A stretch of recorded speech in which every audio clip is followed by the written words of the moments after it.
ఓం శ్రీ కృష్ణ జగద్గురు పరబ్రహ్మణే నమః. ఓం నమో శ్రీ వేదవ్యాసాయ నమః. ఓం మద్గురు శ్రీ పూర్ణానంద స్వామినే నమః. ఓం శుక్లాం భరధరం విష్ణుం శశివర్ణం చతుర్భుజం ప్రసన్నవదనం ధ్యాయేత్ సర్వవిఘ్నోపశాంతయే. ఓం వ్యాసాయ విష్ణురూపాయ వ్యాసరూపాయ విష్ణవే నమో వై బ్రహ్మనిధయే వాసిష్ఠాయ నమో నమః. ఓం నారాయణం నమస్కృత్య నరం చైవ నరోత్తమం దేవీం సరస్వతీం వ్యాసం తతో జయముదీరయేత్. శ్రీ భగవద్గీత భక్తి యోగము. అయితే అర్జునుడు ఏమని అడుగుతూ ఉన్నాడంటే, ఈ ప్రకారంగా మీ అందే అంటే పరమాత్మ ఎందే మనసును నిలిపిన వారై ఏ భక్తులైతే పరమాత్మనే ఉపాసిస్తూ ఉన్నారో, ఇంకా కూడా ఎవరు ఇంద్రియ గోచరము కానటువంటి అక్షర పరబ్రహ్మమును ధ్యానిస్తూ ఉన్నారో, ఆ ఇద్దరిలో కూడా యోగం గురించి ఎవరికి తెలుసు? ఎవరు బాగా తెలిసిన వారు అని అడుగగా పరమాత్మ ఎలా చెప్తూ ఉన్నారు అంటే, సగుణోపాసకులు శ్రేష్ఠులా నిర్గుణోపాసకులు శ్రేష్ఠులా అనే ప్రశ్నకి ఎవరైనా సరే మిక్కిలి శ్రద్ధతో కూడుకొని నిరంతరము కూడా దైవాయత్త చిత్తులై ఉంటారో వారే శ్రేష్ఠులు అని కదా పరమాత్మ సమాధానం ఇచ్చారు. అయితే ఇక్కడ 3 రకాలైనటువంటి సాధనల గురించి తెలియజేశారు. మనస్సును పరమాత్మ యందు నిలపడం, నిరంతరము దైవ చింతనాపరులై ఉండడం, మిక్కిలి శ్రద్ధతో కూడుకొని ఉండడం. ఈ 3ంటిని కూడా ఎవడు అనుష్ఠానం చేస్తాడో అతడే సర్వశ్రేష్ఠుడైనటువంటి యోగి. కానీ ఇక్కడ సగుణోపాసకుడా నిర్గుణోపాసకుడా సన్యాస గృహస్థ ద్విజుడా లేకుంటే శూద్రుడా అనేటువంటి విషయం అయితే ఇక్కడ లేదు.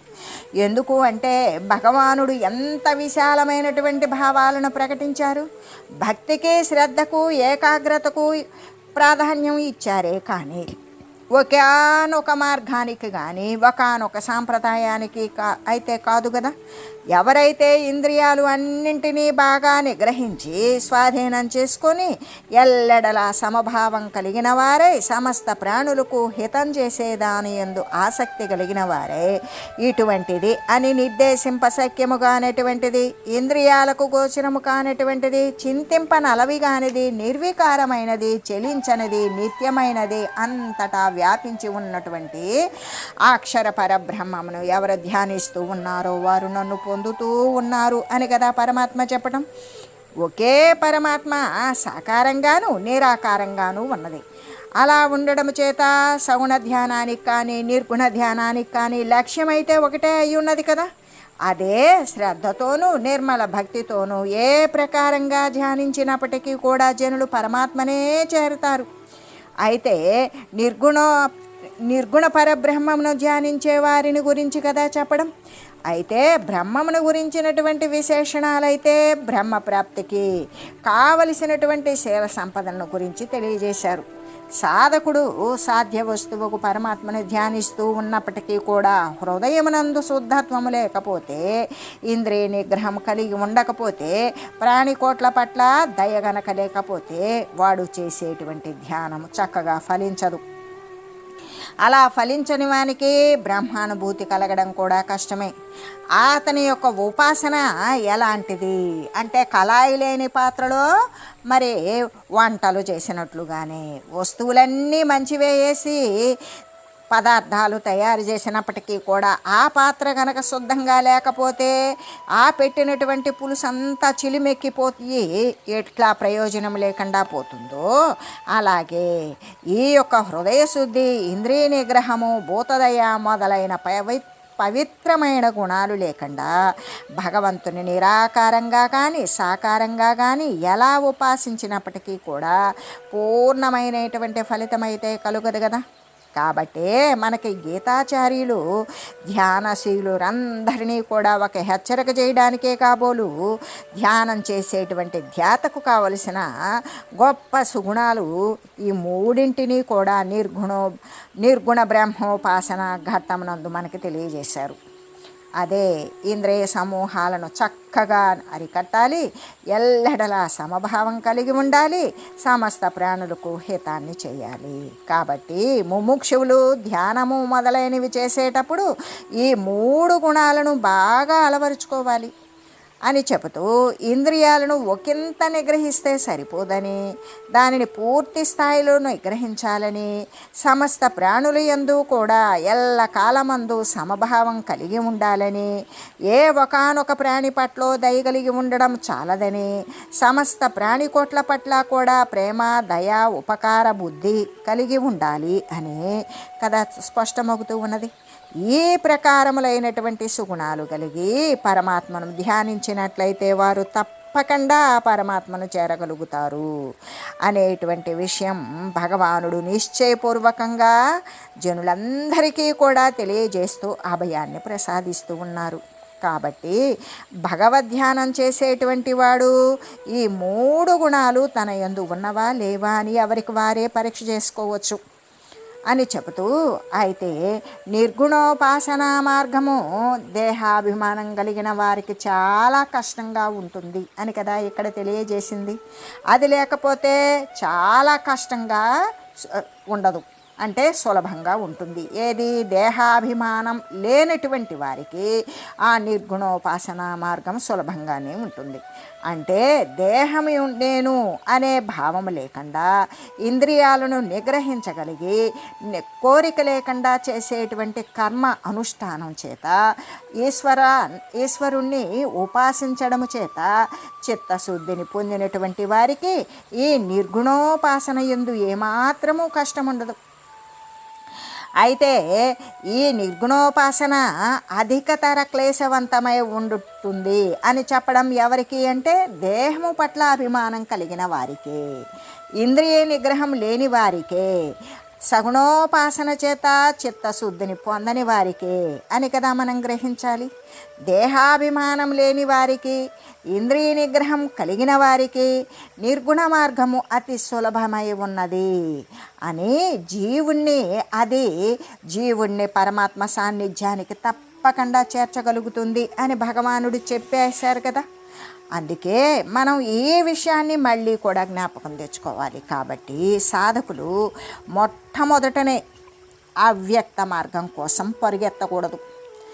ఎందుకు అంటే అది నిరాకార నిర్గుణ మార్గం కోసం పరిగెత్తకూడదు. ఏమీ తెలియనప్పుడు, అహంభావం కలిగి ఉన్నప్పుడు ఈ నిరాకార నిర్గుణ మార్గం కోసం ఎవ్వరూ కూడా సాధన చేయాలి అనుకునేటువంటి వారు ప్రారంభంలోనే అవ్యక్త పరబ్రహ్మ స్వరూపంని పొందింపజేసే మార్గం కోసం వెంపర్లాడకూడదు.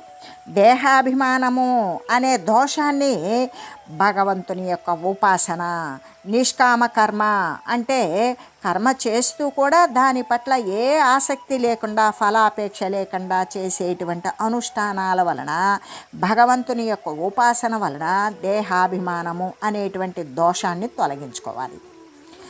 ఇంద్రియ నిగ్రహాన్ని అభ్యాసం చేయాలి.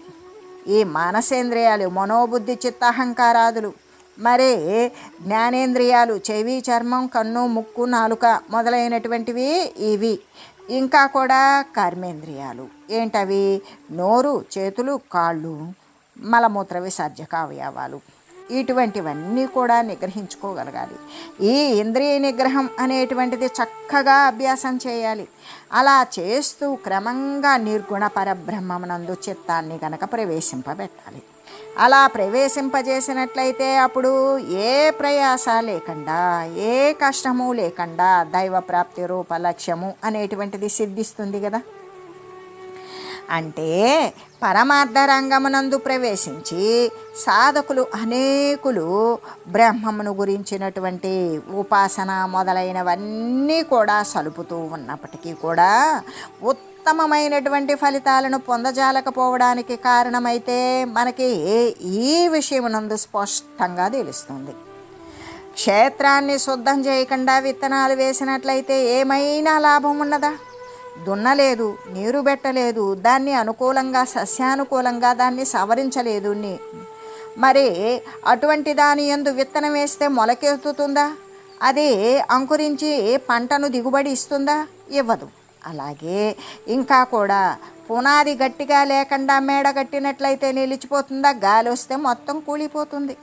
అలాగే హృదయంలో ఉన్నటువంటి దేహాభిమానము, ఈ దేహము నేను అనేటువంటి అభిమానము పూర్తిగా తొలగకపోతే బ్రహ్మమందు మనస్సు అనేది నిలవదు కదా. అందుకే సాధకులైనటువంటి వారు ఈ విషయాన్ని బాగా జ్ఞాపకంలో ఉంచుకోవలసిందే. వాస్తవానికి ధ్యానం కానీ ఉపాసన కానీ ఎంతో ఆనందకరమైనటువంటి పరిస్థితి. దానిని అనుభవించడం, అనుష్ఠానం చేయడం చేతక భయపడిపోతూ ఉంటారంతే. అయితే అది సత్తు చిత్తు ఆనంద సాగరాన్ని గురించినటువంటి విషయమే కదా. అస్థి భాతి ప్రియం అనేటువంటిదే కదా సత్తు చిత్తు ఆనందము.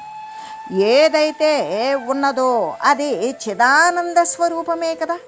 అటువంటి దానిని ఆ యొక్క ఆనంద సాగరంలో గురించినటువంటి విషయమే.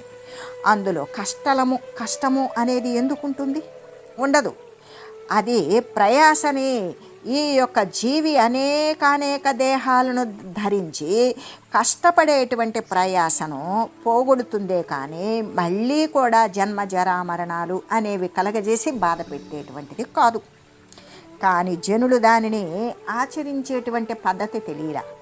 ఆ పద్ధతిని ఏ విధంగా చేస్తే ఈ యొక్క సంసార చక్రము నుండి మనం ఆవలి తీరమైన మోక్షతత్వాన్ని, పరమాత్మతత్వాన్ని పొందుతాము అనే విషయం ఏ విధంగా ఆచరించాలి అనే పద్ధతిని తెలుసుకోలేక దేహమే శాశ్వతము, దేహమే సత్యము అనేటువంటి దాని పట్ల ఉన్నటువంటి వశము, దేహానికి వశమై అదే స్థిరమని నమ్మి అబద్ధమైన దానిని నిజమని నమ్మినప్పుడు ఆ విధమైనటువంటి కష్టాన్ని పొందుతూ ఉన్నాడు. కాబట్టి ఇక్కడ సగుణోపాసన అనేటువంటిది కొంతకాలం మెలగాలి. సగుణోపాసన అంటే దేహాభిమానము అనే దోషం భగవంతుని యొక్క ఉపాసన నిష్కామ కర్మ, కోరిక లేకుండా ఈశ్వరార్పణ బుద్ధితో చేయబడేటువంటి కర్మ యొక్క అనుష్ఠానం ద్వారానే వానికి సగుణోపాసన అనేది సిద్ధిస్తుంది కదా. ఆ సగుణోపాసనమునందు కొంతకాలం మెలగాలి. అలా అభ్యాసం చేస్తూ రావాలి. అప్పుడు దేహము అబద్ధము అని తన యొక్క అనుభవ రూపంలో తెలుస్తుంది. మనకి ఇప్పుడు తెలుస్తుంది. ఎందుకు అంటే మనకంటే చిన్నవారు, పెద్దవారు, అనేకులు, ఇంకా ఇతర ప్రాణులు, క్రిమికీటకాదులు, జంతువులు, పశువులు, వృక్షాలు ఇవన్నీ కూడా క్రొత్తవి ఉత్పన్నమవుతూ ఉన్నవి, పాతవి పోతూ ఉన్నవి. అలాగే మన శరీరాలు కూడా ప్రతి ఒక్క ఉపాధి రూపనామక్రియలతో కూడుకొని వచ్చింది, మళ్ళీ లేకుండా పోతుంది, మళ్ళీ ఉత్పన్నమవుతుంది. ఈ విధంగా అనేటువంటిది వచ్చిపోయేటువంటి అస్థిర రూపంలో ఉన్నటువంటి దేహం అబద్ధము అని మనకి జ్ఞానము లేకపోయినా కొద్దిపాటి ఆలోచనతోటైనా మన చుట్టూ ఉన్నటువంటి దృశ్య సంబంధమైన విషయాలలో మనకి రోజు అవగతం అవుతూనే ఉన్నది. ఎవరెవరో పోతూ ఉన్నారు, ఎవరెవరో పుట్టుకొస్తూ ఉన్నారు, ఏవేవో కొత్త వస్తున్నాయి, ఉన్నవి పాతవి కనబడకుండా పోతూ ఉన్నవి. అలాంటిదే కదా, వచ్చిందే కదా ఈ దేహము, ఇది పోతుంది కదా, పోయినట్లు ఉంటుందా, మళ్ళీ వస్తుంది కదా. అటువంటి అస్థిర రూపమైనటువంటి ఉపాధులను పొందుతూ వదులుతూ ఉండేటువంటి కష్టాన్ని ఆ పద్ధతి తెలియక వారు అటువంటి కష్టాన్ని అనుభవిస్తూ ఉంటారు. ఏ కష్టం? సచ్చిదానంద సాగరంలో విశ్రాంతి తీసుకునేటువంటి ఆనందకరమైనటువంటి పరిస్థితిని గురించి అనుసరించే విధానము తెలియక దేహమే సత్యము స్థిరము అని భావిస్తూ దేహాలనే కొని తెచ్చుకుంటూ వాటినే వదులుతూ దేహాభిమాన వశము చేత కష్టాన్నే అనుభవిస్తూ ఉన్నారు కదా. కాబట్టి ఈ సగుణోపాసనమునందు కొంతకాలం అయితే పూర్తిగా అభ్యాసం చేయాలి. అలా చేసినప్పుడు దేహం యొక్క అస్థిరత్వం వానికి అవగతమవుతుంది. అలా దేహము పట్ల ఎప్పుడైతే అస్థిరత్వము, ఇది అశాశ్వతము, అబద్ధము అన్నప్పుడు దాని పట్ల ఎవరికైనా సరే అభిమానం పెట్టుకుంటాడా? ఉండదు. అప్పుడు దేహము పట్ల వానికి ప్రేమ, అభిమానము, ఆసక్తి అనేది వదిలివేస్తాడు.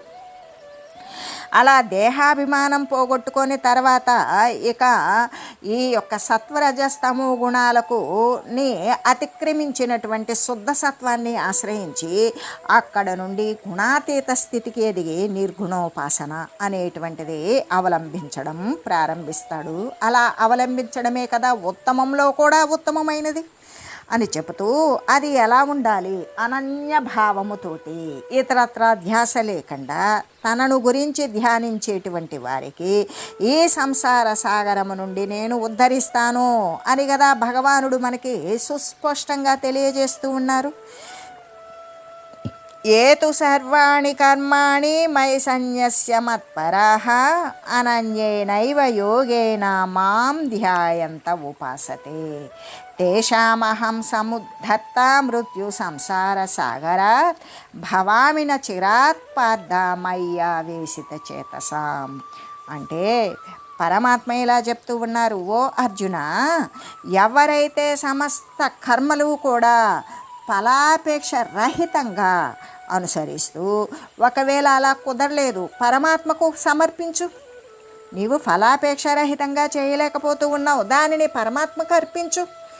ఇక ఆ విధంగా సమస్త కర్మలు కూడా పరమాత్మకే సమర్పించి పరమాత్మనే పరమగతిగా తలంచినటువంటి వారే ఇతరత్ర ధ్యాస లేకుండా, ఇతరత్ర అంటే ఈ దేహ సంబంధమైన దృశ్య సంబంధమైన పదార్థాల పట్ల ఎటువంటి ఆసక్తి లేకుండా అనన్య చిత్తముతో వేరే ధ్యాస లేకుండా కేవలం పరమాత్మ తత్వమునందే చిత్తాన్ని సమర్పించినటువంటి వాడే పరమాత్మనే ధ్యానిస్తూ ఉపాసన చేస్తూ ఉంటారు.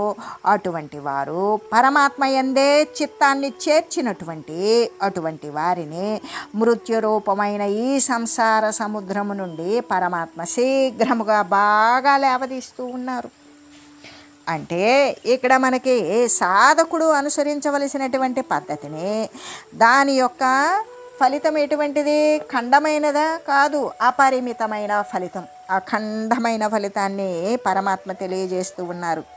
ఆ పద్ధతి ఏమిటి అంటే సమస్త కర్మలను కూడా ఎవరికి సమర్పించాలి అంటే భగవంతునికే సమర్పించాలి. భగవంతునికే సమర్పించాలి అంటే పరమాత్మనే పరమగతిగా నమ్మినటువంటి వారు మాత్రమే చేసిన ప్రతి కర్మను ఈశ్వరునికి సమర్పించగలుగుతాడు. లేకపోతే వారి యందే పరమాత్మ యందే చిత్తాన్ని నెలకొల్పి ఉంచుతాడు.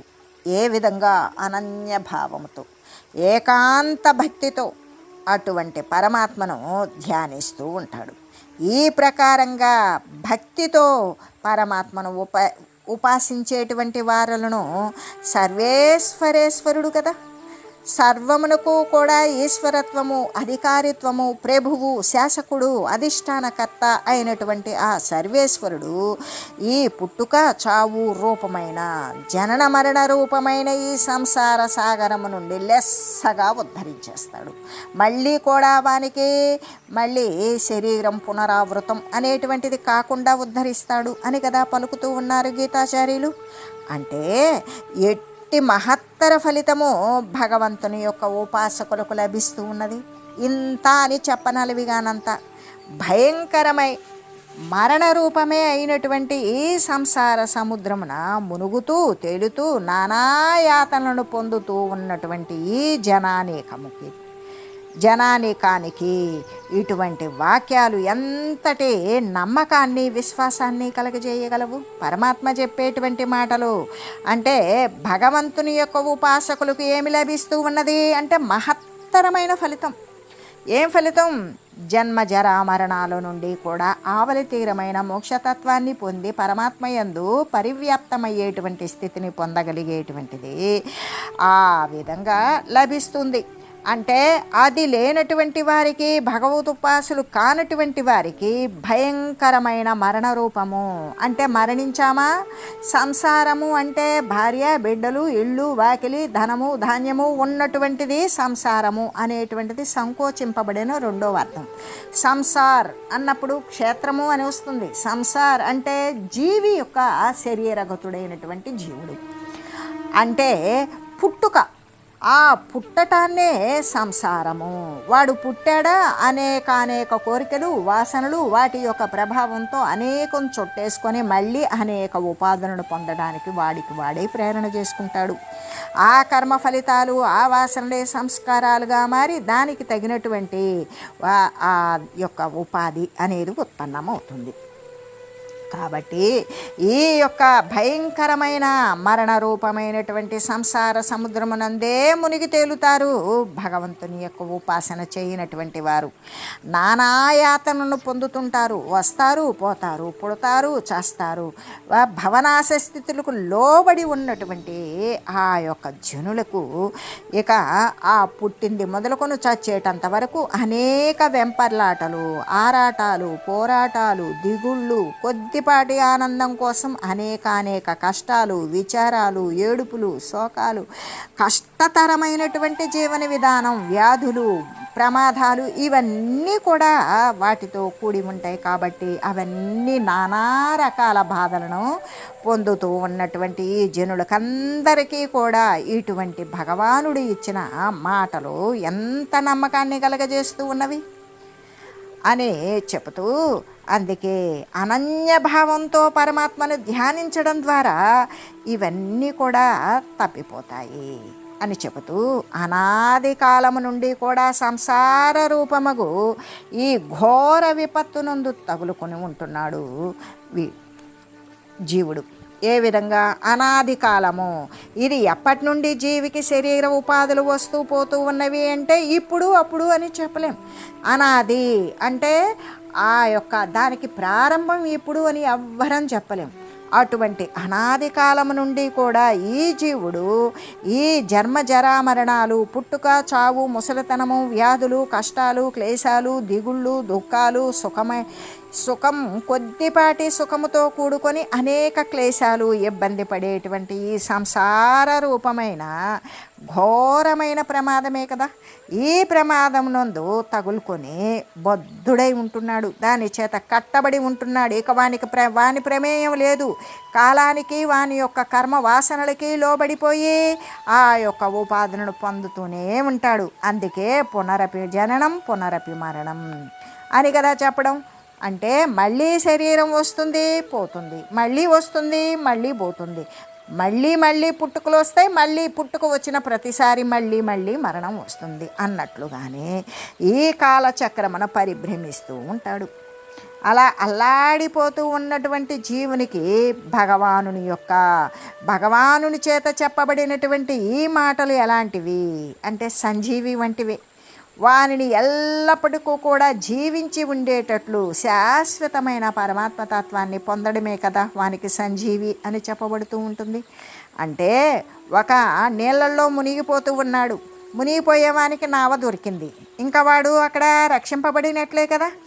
అలా మునుగుతూ ఉన్నటువంటి వానికి నావ ఎంత ఉపయోగకరంగా ఉంటుందో అలాగే సంసార దుఃఖంలో బాధపడేటువంటి వారికి భగవంతుడు అటువంటి వారే. ఎంత గొప్ప సముద్రమైనప్పటికీ కూడా అది చిన్నపాటి నావ చేత సముద్రాన్ని దాటివేయవచ్చు. అలాగే భక్తి అనేటువంటి తెప్ప చేత సంసార సముద్రాన్ని దాటవచ్చు అని కదా భగవానుడు మనకి సుస్పష్టంగా తెలియజేస్తూ ఉన్నారు. అందుకే మిమ్ములను నేను తప్పకుండా లేవనెత్తుతాను అంటే సముద్ధర్త అని కదా భగవానుడు మనకి కరుణతో మన పట్ల ఉన్నటువంటి దయచేత ఆ కరుణ చేత పలుకుతూ ఉన్నారు.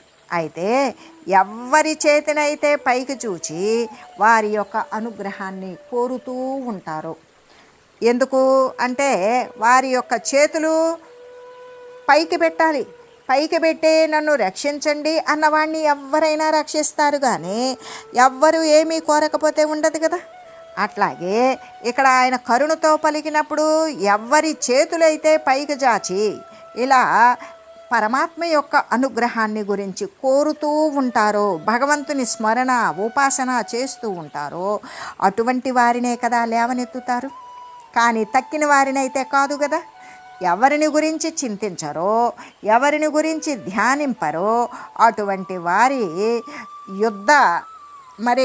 అటువంటి వారిని ఉద్ధరించడాన్ని గురించి పరమాత్మ పట్టించుకుంటారా?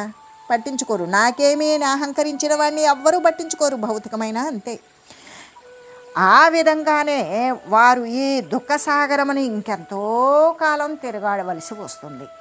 ఏది అశాశ్వతమైన దేహాభిమానం, అశాశ్వతమైన దేహము పట్ల స్థిర భావన కలిగి పరమాత్మ కోసం చేతులు చాచి ప్రార్థించడం కానీ ఉపాసించడం కానీ చేయరో అటువంటి అహంకారులు ఏం చేస్తారు?